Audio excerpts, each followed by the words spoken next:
Little Things Part 2, posted February 25th, 2023. Part 1 of Little Things included an example from my own life, where viewed in hindsight, seemingly insignificant unrelated events interconnected. Unlike most so-called reality shows, they were not scripted. Neither were they happenstance. I believe what many consider coincidence is instead divine providence. God composing a beautiful symphony from the good, bad, and ugly noises we make on our instruments of free will. He may not assemble the orchestra as quickly or painlessly as we prefer, but good things take time. Anything worth having is worth waiting for. Not long ago, a former recruit emailed me with whom I hadn't communicated for decades. Portions removed for brevity. I can't believe it's been over 20 years. Defensive tactics was my absolute favorite class. I still remember all 3 of my boxing matches. After my 3rd match, I was pretty angry and disappointed that I couldn't get many punches in. I had taken a lot of hits and refused to be knocked down. You knew I was not happy about it afterwards, and I told you I sucked. You grabbed my headgear, looked me in the eyes, and told me I had done a good job. I will always remember that day. Thank you. You did a good job. 5 little words I don't even remember saying, but she remembers. Another former recruit was recently honored for exceptional community service. It was a big deal, not just because of the award, but because it almost never happened. Several years ago, a friend contacted me after a dubious roadblock removed his niece from hiring consideration. I researched exceptions and made some phone calls. Little things that cost nothing but a few minutes of my time helped ensure a now decorated public servant's dream career wasn't derailed before it began. Looking back, it's gratifying to realize some of those small words and actions made a difference. I didn't purposely say or do things over the years just so I'd have something cheeky to write about someday. Kindness and helping others is important, and while I mess up plenty, I care about people and genuinely want to make the world better. The biblical account of a pretentious teenager sold into slavery by his jealous brothers reinforces this concept. Despite entering Egypt a lowly slave, Joseph remained faithful to God, matured, saved an entire nation from famine, and eventually became second only to Pharaoh. But only after being falsely accused, imprisoned, forgotten about, and proving himself trustworthy in lesser jobs first. Faithfulness in little things leads to faithfulness in much. That's a pretty solid recipe for success. Start at the bottom, prove yourself trustworthy and capable in the little things, and work your way up. Today, the inexperienced, entitled, or unqualified favorites often ascend to leadership, having seldom stayed long enough to master one assignment before moving to the next. They bypass little things like developing core competence or emotional intelligence, learning to be a good team player, understanding their own need for professional development and self-improvement, or showing diligence in even the lowliest assignments.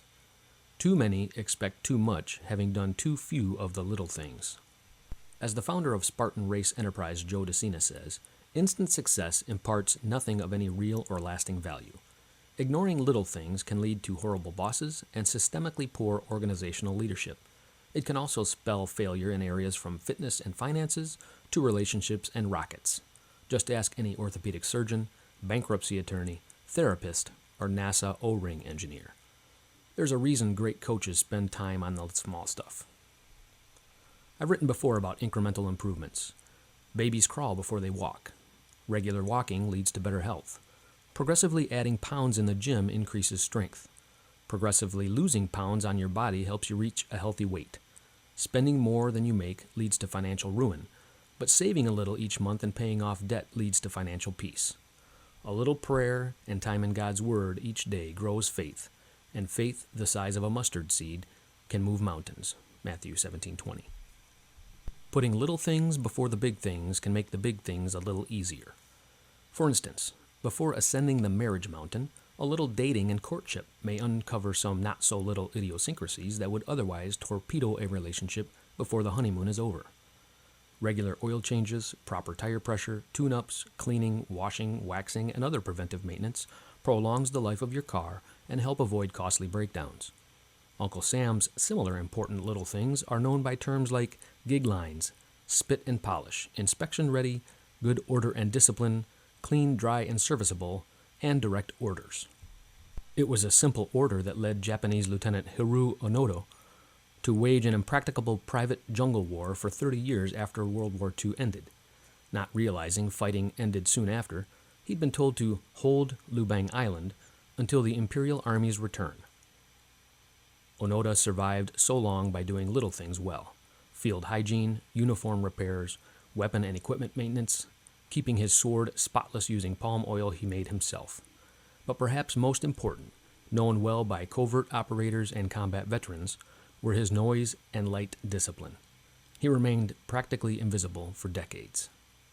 Even the smallest light can be seen in the thickest darkness. I've heard the glow of a cigarette at night can be seen for hundreds of yards.